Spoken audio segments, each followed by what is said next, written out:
నేను రావడం వీళ్ళు పోవడం ఆ ముండ రావడం ఇవాళ రానే దాని సంగతి తాడో పెడి తెలిసేస్తా ముండకాయ ఎక్కడ దాకుని ఉంటుంది ముండ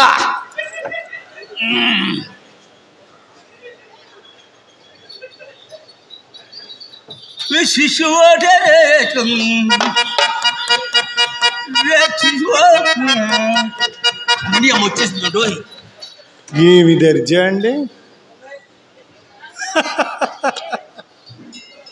ఈడిపడిగా అయిపోయింది. ఏడిసే ఉండకానని ఎలా ఉన్నాడో చూసారా, రోజుకో వేషం. మొన్న ఆంజనేయుడు, నిన్న జాంబవంతుడు, ఈరోజు ఇరు పిట్టల ధర వేషం వేసుకొచ్చాడు. యోగి వేమనహత్వం శుద్ధిగా రా ముండకాన. ఇది బాబీడికి తాళాలు చెవిడు ఇవ్వడం మానేశాడు. ఎలాగిస్తాడు తింగర ముండకాన? కనిపించిన కప్పల వల్ల పెట్టి తిప్పేస్తుండే ఇస్తాడు తింగరోడు ఏమన్నాను. అన్ని గుమస్తాలతోనే. వీడి మీద నమ్మకం ఎప్పుడో పోయి గుమస్తాలు పెట్టే చేయించుకుంటాడు. మరి వీడి మీద వీడికి నమ్మకం లేదు. వీడి మీద ఎలా ఉండేవాడండి, స్కాచ్ విస్కీ తాగేవాడు ఉంటాడు, కళ్ళు తాగేస్తున్నాడు. ఇప్పుడు స్కాచ్ విస్కీ దొరకట్లేదే, కళ్ళు అయితే బాగుంటుందని Gold Flake king size filter తెలిసండి ముండకే. చైన్ స్మోకింగ్ చేసేవాడు. అక్కడ పడేసిన బీడీ ముక్కలు ఏరుకుంటాడు. అది అలవాటు, దాని అలవాటు నాకు ఉందనుకుంటాం ముండ. చూసారా బట్టలు ఎలా తయారయ్యా? ఎవరో దండి మీద ఆరబెట్టిన బట్టలు తీసుకొచ్చి వేసుకున్నాడు. అలవాటు దండి మీద ఆరేసిన చీరలట్టుపోతే మొన్న జాగ్రత్త చూసుకోండి.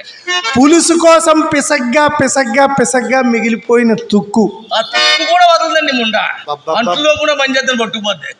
ఏదో బుర్రగోరు కూడా పెట్టి సాగరంపేస్తే మన ఇంటికి పట్టిన దరిద్రం వదిలేస్తుంది. ఇంకోటి చూసుకోవచ్చు. హలో బాబు మనిషి భయంకరంగా వాడు చాలా స్వీట్ అండి ముండకే. నేనంటే చాలా భయం దీనికి. ఇంకేడికి మర్యాద ఇవ్వాల్సిన పని లేదు. మన తడాక ఏమిటో చూపించాల్సిందే.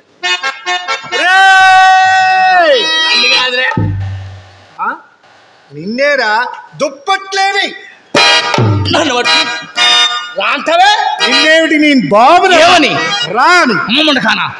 నీ తాతరన్నా ఏమని రాని? నువ్వు ఒక లెక్కట్రా, నాకు పులుసులో ముక్క నన్ను పట్టుకుని రాంతవే రాసేది. ఈడియట్ డబల్ రాసి బుల్డోజర్ ముండకానని ఈ స్టార్ట్ పడపడలు తెరదలే స్కూల్ పంపించాడు ముండ.